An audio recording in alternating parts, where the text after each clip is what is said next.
ছাত্রদল দক্ষিণ এশিয়ার সর্ববৃহৎ সংগঠন। এটা মুখের কথা না, কাগজে কলমে স্বীকৃত, তাই না? আমরা 16টা বছর যুদ্ধ করেছি, 11 থেকে আমরা যুদ্ধ করছি, তাহলে 18 বছর, তাই না? আমরা কি হারিয়ে গিয়েছি? আমরা কি শিবিরের মতো পরিচয় লুকিয়েছি? অন্য সংগঠনের মাথা গুঁজে দিয়ে তাদের লুঙ্গির তলায় আমরা আশ্রয় নিয়েছি? আমরা সর্ববৃহৎ সংগঠন, এটা পরিচয় আমরা রেখেছিলাম।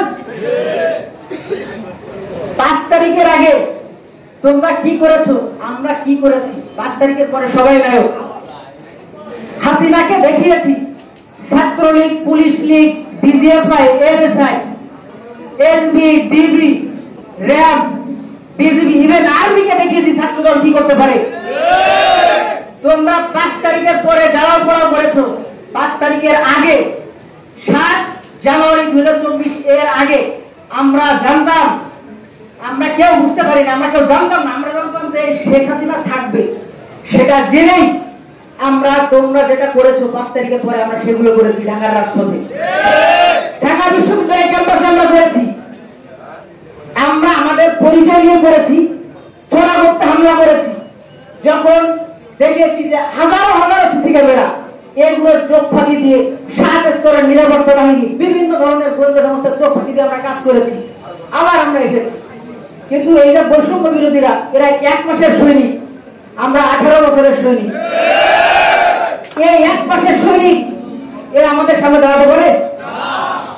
ওরা 50 জনের কমিটি করবে। ওরা কি করে? আমাদের থেকে, ছাত্রদল থেকে 10 জন নিচ্ছে, শিবির থেকে 20 জন নিচ্ছে, সাধারণ অনেক ছাত্র থেকে নিচ্ছে। এরা জানে না এর 50 জনের কমিটিতে 30 জনই বাইরে। এরা 1 মাসের সৈনিক, 50 জনের একটা কমিটি পুরাতে পারছে না। অন্য সংগঠন থেকে নিচ্ছে, তাও গোপনে। আমরা এদের বিরুদ্ধে কেন কথা বলবো? আমরা তো একসাথে যুদ্ধ করেছি, আমরা শিবিরের বিরুদ্ধে কেন কথা বলবো? শিবির কি করছে? এরা বিভিন্ন ধরনের ফেক আইডি খুলে, হাজারে হাজার ফেক আইডি খুলে ফেক নিউজ করছে, ফটো কাট করছে। আজও ওই ধরনের নিউজ হয়নি। হ্যাঁ, ছাত্র দলের, বিএনপি আমাদের অনেক খারাপ কর্মকাণ্ড আছে যেগুলো হচ্ছে, আমরা চেষ্টা করছি নিয়ন্ত্রণ করার।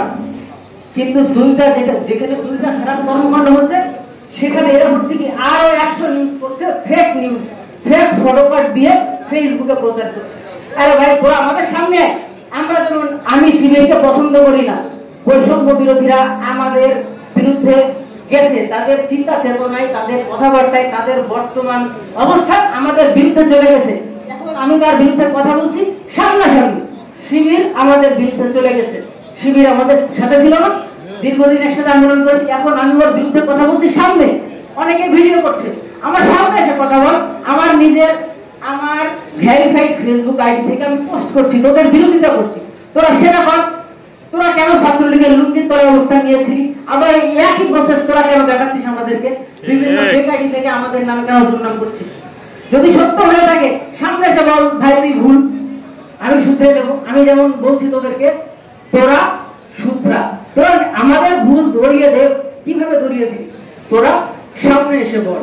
তোরা তোদের নিজেদের ফেসবুক আইডি থেকে, নিজেদের রিয়েল ইউটিউব চ্যানেল থেকে, বা সামাজিক যোগাযোগ অন্যান্য মাধ্যমগুলো আছে, ইনস্টাগ্রাম হোক, টুইটার হোক, অন্য যেগুলো টিভি চ্যানেল, পত্র পত্রিকা, তোরা এগুলোতে আয়, ফেক হোস না।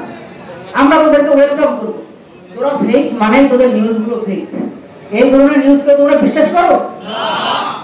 এই ধরনের যতগুলো নিউজ হয়, বিএনপি, ছাত্রদল এবং আমাদের মনে এবং আমাদের অন্যান্য অঙ্গ এবং সহযোগী সংগঠনগুলোর বিরুদ্ধে যতগুলো নিউজ হয়, তোমরা সবাই এই নিউজগুলোতে কমেন্ট করে, আমাদের বিরুদ্ধে নিউজগুলো হলে কমেন্ট করে প্রতিবাদ জানাবে। আমাদের পক্ষে নিউজ হলে ওয়েলকাম জানাবে।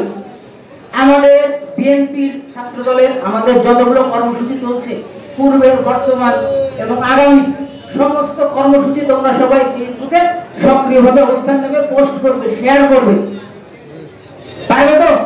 লাইক, কমেন্ট করে। এটা একটা যুদ্ধক্ষেত্র, আগে বলে গিয়েছি। এই অনলাইন সেক্টর এটা একটা নতুন যুদ্ধক্ষেত্র, তোমরা এটা বুঝতেছো না। এইখানে ছাত্রলীগ তারা এখন নিষিদ্ধ। তারা ওই গোপনে বসে বসে ওরা আমাদের আর শিবিরকে বাঁধিয়ে দিচ্ছে, ওরা আমাদের আর বৈষম্য বিরোধীদেরকে বাঁধিয়ে দিচ্ছে। শিবির কি করছে? বৈষম্য বিরোধীরা যেন আমাদের সাথে মিশতে না পারে, এই কারণে ওরা আমাদেরকে বাঁধিয়ে দিচ্ছে, দুই পক্ষকে বাঁধিয়ে দিচ্ছে। এইগুলো তোমাদেরকে সতর্ক থাকতে হবে। সক্রিয় অংশগ্রহণ থাকতে হবে। কি তোমরা কি পারবে? সবাই ফেসবুক চালায়, কিন্তু সেখানে আমরা কেন দুর্বল? আরে শিবির তোমার কিশোরগঞ্জ জেলা শহরে, কিশোরগঞ্জ জেলায় 500 শিবির থাকলে সেখানে 20,000 আছে ছাত্র দল এটা করবে।